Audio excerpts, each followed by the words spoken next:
নমস্কার বন্ধুরা, আজকে আমি আপনাদেরকে বাঁধাকপির তরকারি রান্নাটা দেখাবো। এর জন্য বাঁধাকপি আমি কুচিয়ে নিয়েছি, আলু আর মটরশুঁটি নিয়েছি। যে শীতকালে তো সবুজ মটর পাওয়া যায়, সব সময় তো আর পাওয়া যায় না, সেই জন্য আমি গোটা মটর নিয়ে নিয়েছি। টমেটো কুচি নিয়েছি আর একটা সবজি মশলা আমি আনিয়েছি। সবজি মশলা দিয়ে আমি বাঁধাকপিটা করব। প্রথমে আমি সরষের তেল দিয়ে দিচ্ছি।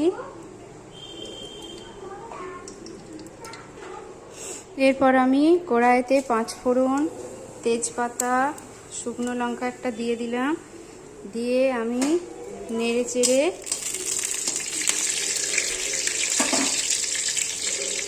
আলুগুলো দিয়ে দিচ্ছি।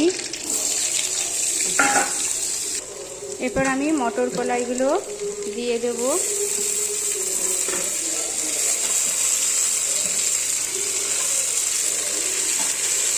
দিয়ে একটু নাড়াচাড়া করে আমি আদা, জিরে, ধনে বেটে রেখেছি দিয়ে দেবো। এরপর আমি লঙ্কা গুঁড়ো, হলুদ গুঁড়ো দিয়ে ভালো করে মশলাটা কষিয়ে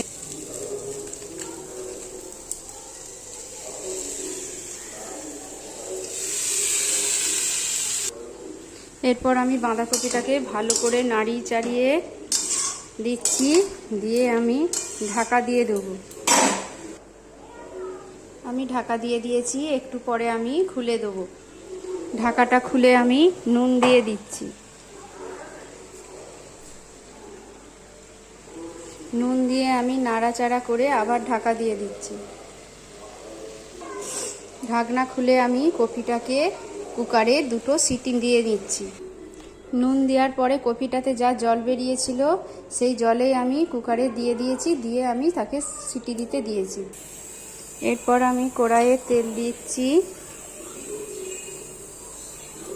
তেলটা একটু গরম হয়ে গেলে আমি টমেটোগুলোকে দিয়ে দিচ্ছি। এরপর আমি দেখুন টমেটোগুলো গলে গেছে। এরপর আমি বাঁধাকপিটা দিয়ে দিই। কপিটা দিয়ে দিলাম।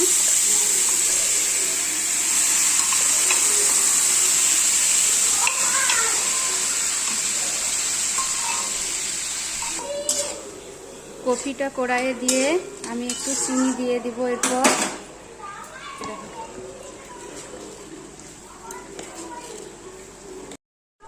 এরপর আমি কসুরি মেথিটা দিয়ে দিচ্ছি। দিয়ে বেশ ভালো করে নাড়িয়ে চাড়িয়ে নিচ্ছি। এরপর যেন ভালো করে কষা হয়, জল যেন না থাকে, এরকমভাবে আমি কষবো। এর আমি অল্প গরম মশলা দিয়ে দিচ্ছি।